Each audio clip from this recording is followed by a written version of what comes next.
The New York Knickerbockers finished dead last in pace of play during the regular season, and they finished first in opponent scoring average in the Eastern Conference. Despite that, the game one total of 217 went way over the number, with the Knicks winning by a score of 121 to 117. Will we see another high score in game two? We're going to talk about it, but before we do, I got to tell you about a promotion we have available at both Wager Talk and SportsMemo.com.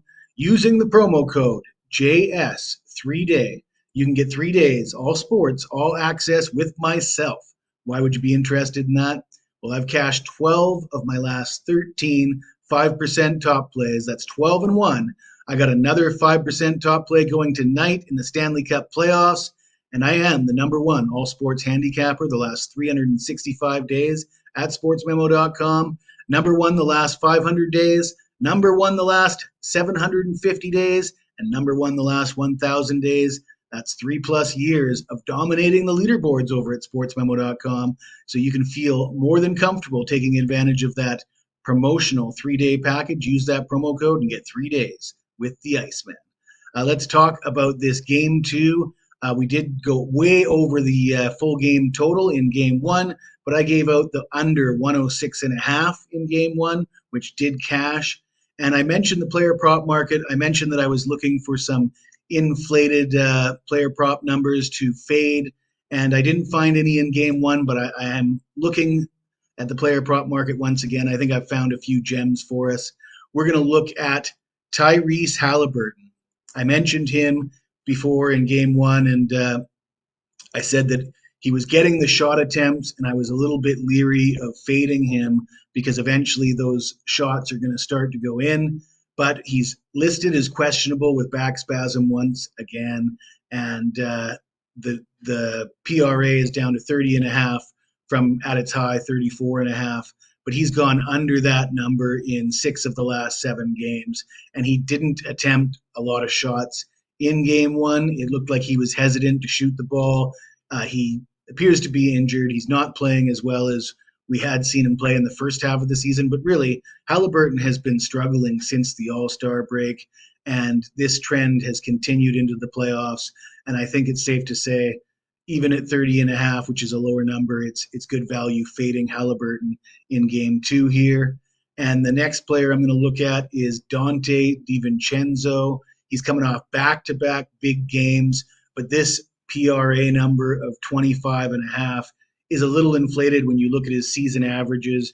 DiVincenzo in the regular season averaged 15.5 points, 3.7 rebounds, 2.7 assists. That's 21.9 points, rebounds, and assists. His number is sitting at 25.5.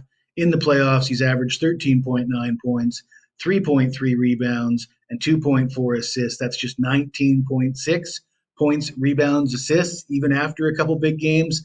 Like I say, a swollen number. And I think the high score in game one has people thinking it's going to be easy buckets all night long in game two. And I disagree with that sentiment.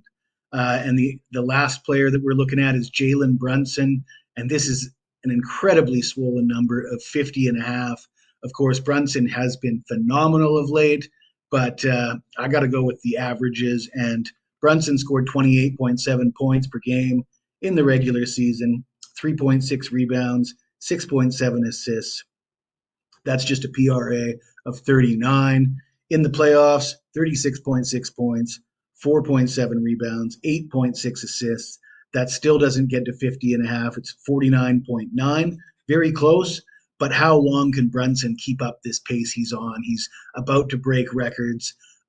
We've seen last night in Oklahoma City, the Dallas starters left the game in the final 5 minutes. We've seen that throughout the playoffs. If the Knicks have a big lead here, Brunson could come out of the game with 5 minutes to play, and there's no way he gets to that number. And it's a pretty lofty number to achieve at the best of times. Again, I think that people are betting on what they saw in the last game, and that's always a recipe for disaster. The value in the player prop market is always to go under the inflated numbers, and these 3 numbers look very inflated to me. Before I let you go, I will remind you that there's another promotion available at WagerTalk and SportsMemo.com, the 7-Eleven special. You buy a 7-day package. I believe it's only 79 bucks, $11 a day. They give you 4 more days for free. So you end up getting 11 days for the price of 7. Great value there, whether it's with myself or any of the other great handicappers at Wager Talk and Sports Memo.